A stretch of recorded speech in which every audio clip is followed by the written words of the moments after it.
কালকে থেকে আমরা আকীদা সম্পর্কে একটি কিতাব আমরা পড়া শুরু করব ইনশাআল্লাহ।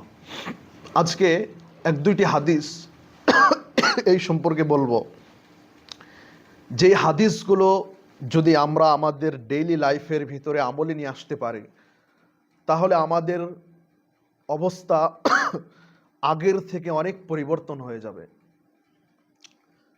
আল্লাহর রসুল সাল্লাল্লাহু আলাইহি ওয়াসাল্লাম থেকে হাদিস, নু'মান বিন বাশির রাদিয়াল্লাহু তাআলা আনহু, একজন বিখ্যাত সাহাবী, তিনি বলতেছেন, সামি'তু রাসূলুল্লাহি সাল্লাল্লাহু আলাইহি ওয়াসাল্লামা, আমি আল্লাহর রসুল সাল্লাল্লাহু আলাইহি ওয়াসাল্লাম থেকে শুনেছি। কি শুনেছি? ইন্নাল হালালা বাইয়িন ওয়া ইন্নাল হারামা বাইয়িন, যে নিশ্চয় হালাল স্পষ্ট, ওয়াল হারামা বাইয়িন, এবং হারামও স্পষ্ট। আল্লাহ রাব্বুল আলামিন প্রত্যেকটি বস্তু স্পষ্ট করে দিয়েছেন। হালাল স্পষ্ট, হারাম স্পষ্ট। আমরা দুনিয়ার ভিতরে চলাফেরার ক্ষেত্রে অনেক বস্তু আমাদের সামনে পড়ে, আমাদের সামনে স্পষ্ট হয়ে যায়, বা বিভিন্ন কোরআন এবং হাদিস থেকে পড়ার পরে, শোনার পরে আমাদের সামনে স্পষ্ট হয়ে যায় যে এটি হালাল বা এটি হারাম। এই কথা বলার পরে আল্লাহ রসুল সাল্লাল্লাহু আলাইহি সাল্লাম বললেন, ওয়াবাইনাহুমা উমুরুন মুশতাবিহাতুন, যে এই হালাল এবং হারামের মধ্যে কিছু বস্তু এমন বিষয় রয়েছে, লা ইয়ালামুহুন্না কাসীরুম মিনান নাস, যেই বস্তুগুলো সম্পর্কে অধিকাংশ মানুষ জানে না। আল্লাহ রসুল সাল্লাল্লাহু আলাইহি সাল্লামের শব্দের প্রতি আমাদেরকে ধ্যান দিতে হবে, যে আল্লাহ রসুল সাল্লাল্লাহু আলাইহি সাল্লাম কি শব্দ বললেন। আল্লাহ রসুল বললেন, হালাল এবং হারামের মধ্যেও কিছু বস্তু রয়েছে যে বস্তুগুলো অস্পষ্ট, একদম ক্লিয়ার নয়, কিন্তু সেই বস্তুগুলো সম্পর্কে অধিকাংশ মানুষ জানে না।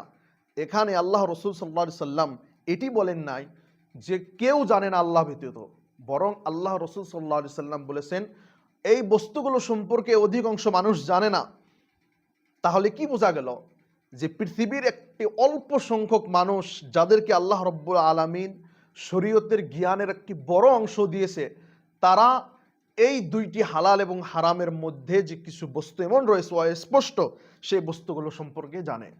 এবং আল্লাহ রসুল সাল্লাল্লাহু আলাইহি সাল্লাম থেকে এ কথাও আমরা পাই যে শরীয়তের ভিতরে কিছু বস্তু আল্লাহ রব্বুল আলামিন অস্পষ্ট রেখে দিয়েছেন, সেটি বান্দার প্রতি রহম করে, বান্দার উপর দয়া দেখিয়ে, এবং আমাদেরকে আদেশ দিয়েছেন যে তোমরা সেই বস্তুগুলো সম্পর্কে জিজ্ঞাসা করিও না।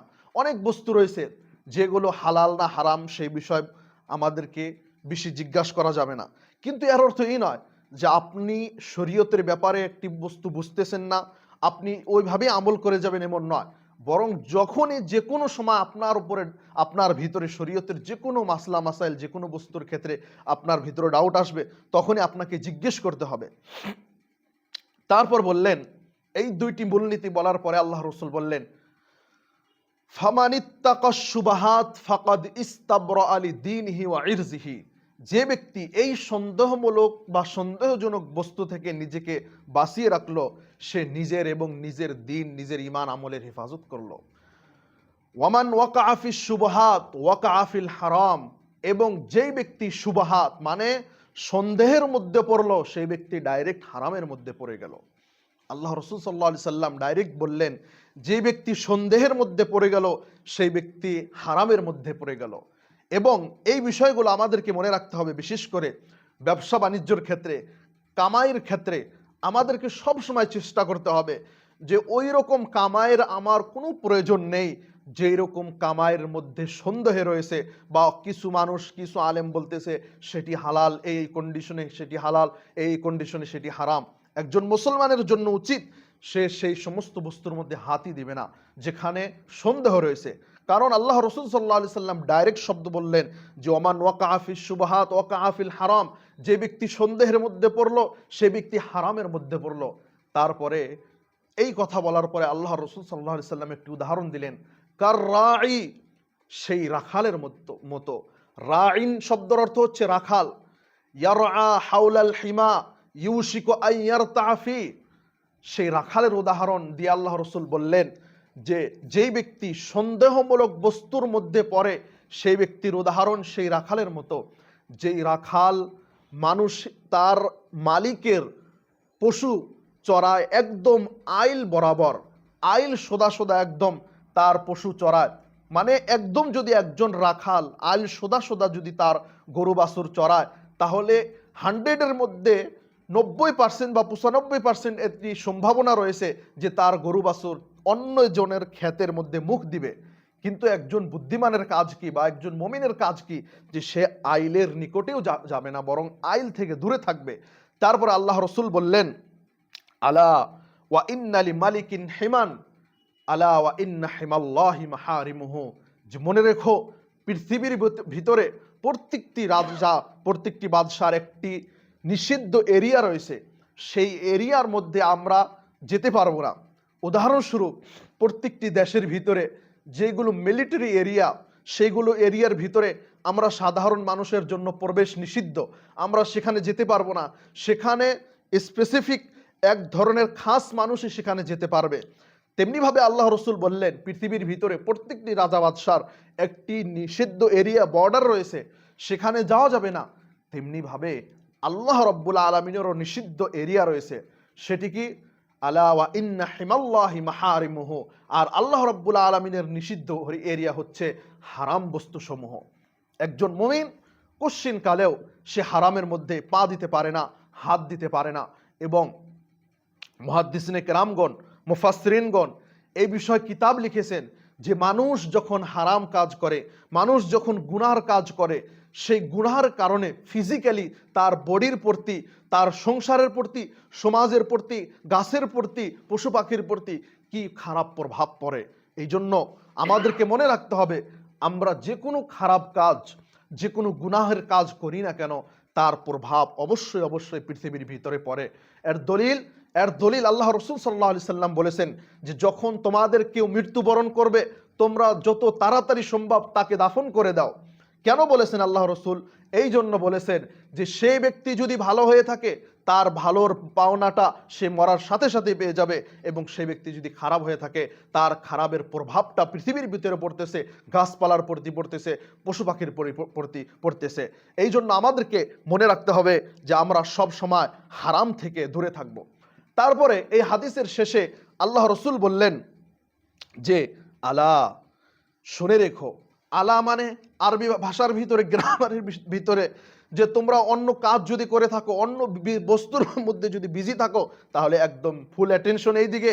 আলা আলা ওয়া ইন্না ফিল জাসাদি মুযগা, শুনে রাখো মানুষের শরীরের ভিতরে একটি গোস্তের টুকরা রয়েছে, মানুষের শরীরের ভিতরে একটি গোস্তের টুকরা রয়েছে।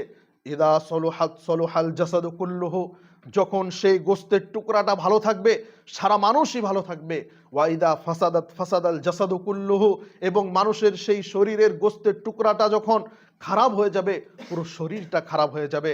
তারপরে আল্লাহ রসুল সাল্লাল্লাহু আলাইহি সাল্লাম আলা শব্দ ব্যবহার করে বললেন আলা ওয়াহিয়াল কলব, মনে রাখো সেটি হচ্ছে মানুষের অন্তর। সম্মানিত উপস্থিতি, আমাদেরকে এখানে চিন্তা করতে হবে, আল্লাহর রসুল সাল্লাল্লাহু আলাইহি সাল্লাম ডাইরেক্টও বলতে পারতেন যে মানুষের শরীরের ভিতরে অন্তর যদি ভালো, মানুষ ভালো, মানুষের শরীরের ভিতরে অন্তর যদি খারাপ, মানুষ খারাপ, এরকম না বলে, বরং তার আগে কিছু ইন্ট্রোডাকশনমূলক কথা বলে আল্লাহ রসুল সাল্লাল্লাহু আলাইহি সাল্লাম অন্তরের গুরুত্ব বুঝিয়েছে যে আল্লাহ রাব্বুল আলামিন ওই মানুষকে জান্নাতে দিবে যেই মানুষটার অন্তর পাক পবিত্র, যেই মানুষটার অন্তর ঠিক নয়, যেই মানুষটার অন্তরের ভিতরে শিরক, বিদআত, কুফরি, বিদ্বেষ, বিভিন্ন খারাপ বস্তু দিয়ে ভরপুর, সেই অন্তরকে আল্লাহ রাব্বুল আলামিন জান্নাতে দিবেন না। এই জন্য আল্লাহ রসুল সাল্লাল্লাহু আলাইহি সাল্লাম তাকিদ করে বললেন যে মানুষের শরীরের ভিতরে একটি গোস্তের টুকরা রয়েছে, সেটি যদি ভালো, মানুষ ভালো, সেটি যদি খারাপ, মানুষ খারাপ। যেমনভাবে একটি কোম্পানির ভিতরে অনেকগুলো প্রোডাক্ট বানানো হয়, প্রোডাক্ট বানানোর পরে সেই প্রোডাক্টগুলো চেক করা হয়, বিভিন্ন প্রসেসের মাধ্যম দিয়ে চেক করা হয়, চেক করার পরে দেখা গেল এই প্রোডাক্টটা সলিড বা চলার যোগ্য, তারপরে সেটি মার্কেটে প্রোডাকশন করা হয়। তেমনিভাবে আল্লাহ রাব্বুল আলামিন আমাদেরকেও দুনিয়ার ভিতরে আমাদেরকে অনেক পরীক্ষা নেবে, পরীক্ষা নেওয়ার পরে আমাদেরকে একদম ফ্রেশ বানিয়ে তারপরে আল্লাহ রাব্বুল আলামিন আমাদেরকে জান্নাতে দিবেন। আল্লাহ রাব্বুল আলামিন যেন আমাদেরকে তৌফিক দান করেন, আমিন। এবং আরও এক দুইটি হাদিস বলে আজকের কথা শেষ করব। আল্লাহ রসুল সাল্লাল্লাহু আলাইহি সাল্লাম বলেছেন যে হাদিসগুলো আমরা যদি আমাদের ডেইলি লাইফের ভিতরে আমলে নিয়ে আসতে পারি, তাহলে আমাদের জীবন অনেক উপরে চলে যাবে। আমরা আল্লাহ রাব্বুল আলামিনের নিকট থেকে অনেক সওয়াব অর্জন করতে পারবো। আল্লাহ রাসূল সাল্লাল্লাহু আলাইহি সাল্লাম বলেছেন, মান কানা ইউমিনু বিল্লাহি ওয়াল ইয়াউমিল আখির।